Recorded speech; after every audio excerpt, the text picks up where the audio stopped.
So the US election is coming up. It's Trump versus Harris. And what's going to be best for the private jet world? This is the question a lot of people are asking. What effect is the new president going to have on the market of private aviation and on the market of entrepreneurship and business, not only in the United States, but also worldwide? So I'll give you my take. First of all, my name is Fabrizio. I'm the founder here of Budget TV, the author of The Quantum Economy. I'm also an airline transport pilot. I've lived all over the world, including the US. And I don't live in the US, and I'm not an American citizen, so I'm looking from the outside, and I'll tell you what my take is on what's happening. Now, let's look at some data that has just transpired recently in the private jet world. JetNet just had their quarterly survey where they basically went out and interviewed 400 people to ask them what they thought what was happening with the private jet industry. And short-term wise, they're a bit pessimistic. On the long term, they're optimistic.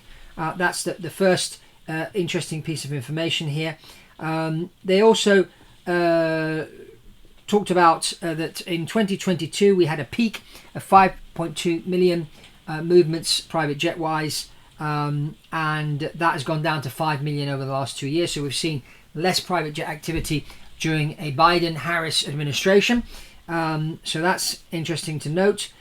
Also, we have the pre-owned inventory is at 6.4%. Usually that number's at 10-11%, but it did go down to about 4-5% during COVID because people weren't selling their airplanes. Now that has crept up, but it's still not where it used to be. So there is a bit of optimism, but not as optimistic as they used to be with private jets. Now, we saw what Donald Trump did last time he was elected and he got into the White House. He introduced this bonus depreciation for people that are acquiring a private jet, and this did give a big kickstart to the market and also caused prices to rise. And we saw a lot of people that didn't have a private jet buy a private jet. Then, of course, COVID came along. That kind of opened up a lot of people's minds to, well, if I had my own airplane, then I could go here, there, and everywhere. And wouldn't have to have vaccinations and special permits and whatnot to fly. I could just turn up the airport, get in my hangar, get in my plane, and off I go. It's just me. And so we had a lot of that happen, and that's has caused a whole new market to open, where we're seeing a lot of people now learning to fly, and consequently, as they learn to fly, they buy their own like Citation Jet or Honda Jet, Phenom 300 or PC-12 or TBM, and off they go flying. I've told the story of a client of mine that bought himself a Cirrus S22 and now's gone on to buy and fly an Epic, a turboprop. And this happened as a result of COVID. He decided, you know what, I'm going to learn to fly and fly myself to business deals. So if Trump gets elected, I can certainly see the market picking up private jet wise, particularly in the United States, where more Americans are going to be doing business, not only in America, but also they're going to be going over internationally, and they'll be taking advantage of bonus depreciation and buying themselves an aeroplane and using it as a business tool. If Harris wins, there'll be less optimism in America regarding private jet travel, and also a lot of wealthy individuals and corporations are going to be taxed more. We're seeing this happening in the UK right now with the new government. A lot of millionaires and billionaires are leaving the country. A lot of young people with potential are leaving the country. They don't trust the Labour government. If Harris wins the United States, I think we'll see more private jet sales outside America than inside America. I think that a lot of people don't like Trump outside America, while he's more popular probably inside the United States. And so I think there'll be more optimism, and of course the price of oil will stay where it is because America won't be drilling internally, so the price of oil won't be affected. And so countries in particular in the Middle East, Russia, Iran, they're making a lot of money at the moment with the price of oil the way it is. If Trump gets elected, he's going to start drilling for oil, so the Americans will no longer be on the market for oil, and so the price of oil is going to come down probably by 50% within the first 6 months. That's going to take money away from the Middle Eastern countries, Russia, and also Iran, which are big oil producers, bring more money to America. And of course, everything's going to come down in price, in particular the United States, because everything's moved by car or by plane, which use fuel, which is oil. And so if the price of oil is down, then the price of moving goods comes down, and so the price of the goods on the shelf in the local supermarket comes down. So kind of that's the big picture there of what will happen if one wins or the other. But as I talk about in my book, The Quantum Economy, entrepreneurs are entrepreneurs, and they're not too worried about who's going to be running the country. They just look at the situation like is happening in the UK right now, a lot of entrepreneurs are seeing what the new government is doing, and they're saying, you know what? Vietnam seems to be an attractive place to open my new factory and develop this new product I have. So you know what? Let's just shut the company in the UK. We'll sack everybody and we'll move the company to Vietnam. They jump on their private jet, they move to Vietnam, buy themselves a nice big villa on the beach, set up their factory and give the Vietnamese the work. And that's exactly what's happening. I mean, we've got these cell phones today. We're more connected than ever before in the history of mankind. And so, you know, these politicians need to be very, very careful. You want to attract business people into your country. You want to get people making more money. And as an old economist, and I just never managed to track down the name of this economist. He was an economist from Naples, of all places, in Italy. And he came up with the concept of one coin. And he said, you imagine a village. And in this village, there's one coin. I'm the baker, okay? I have the one coin. And I need to buy a pair of shoes for my son. So I go to the shoe shop. I buy a pair of shoes. I give the shoe shopkeeper the coin. Now he has the coin. He needs to go out and buy some vegetables for his family. So he goes to the greengrocers. He buys some vegetables. He gives the greengrocers the coin. The greengrocer then needs to go out and buy a hat to go to church on Sunday. So he goes to the hat store. He buys the hat. He gives the coin to the hat storekeeper. The hat storekeeper decides he needs to buy some bread and croissants for his family for the weekend. So he goes back to the baker's and hands the baker the coin and he gets his bread.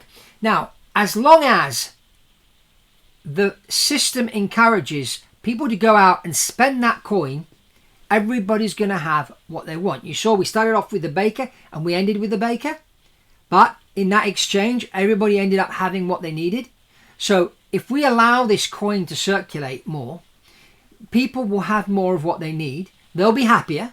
When people are happier, you know, it's better for everybody. Okay, if in a home that the husband is happy, the mother is happy, the wife is happy, the children will be happy.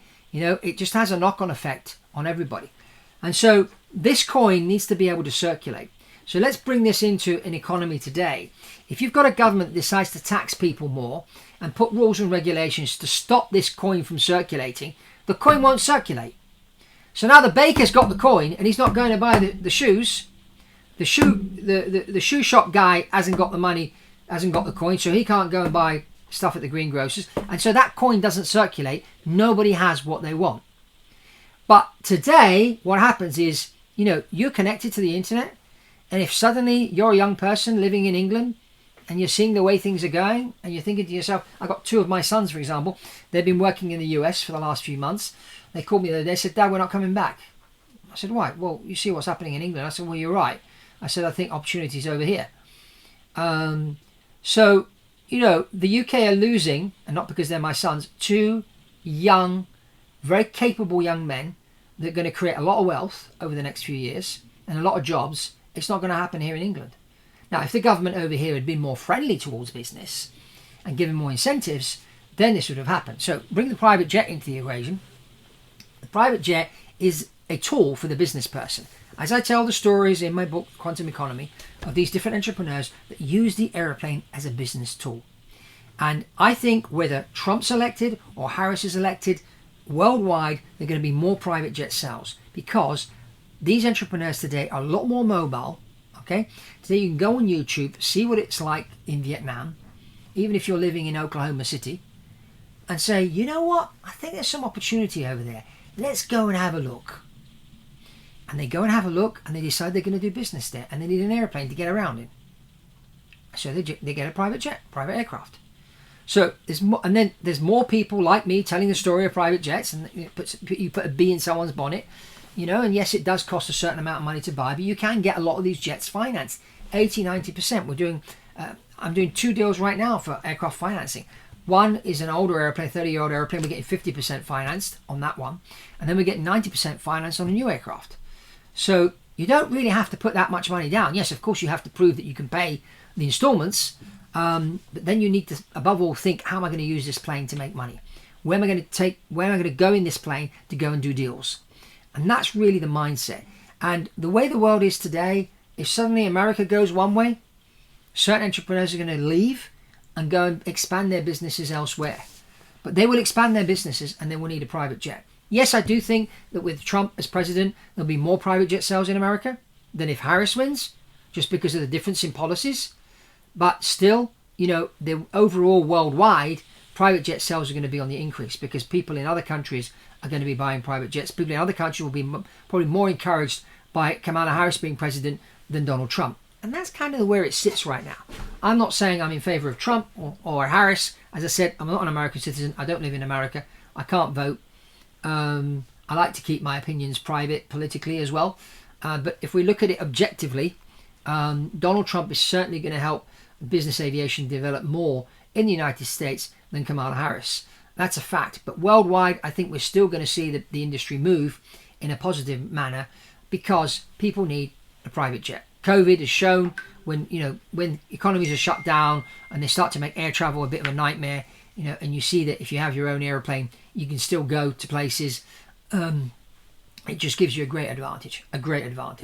So that's all from me here on this episode. Now, I have spoken to you about my new venture, which is Flight TV Network. So I'd like you to go to the Flight TV Network website, put your name in, add yourself to the list. We'll keep you informed. We will be launching in the next few months this new Netflix type platform, all dedicated to aviation and space. You'll be able to download the app on your phone, on your smart TV, and be able to watch all this great content, including BizJet TV, and lots of other content. We're producing 30 of our own shows, and we've got a lot of licensed content coming in as well. Everything to do with aviation and space. And we're going to have a new show 4 to 5 times a week where we bring you all the latest news of what's happening in the aviation space and in space as well.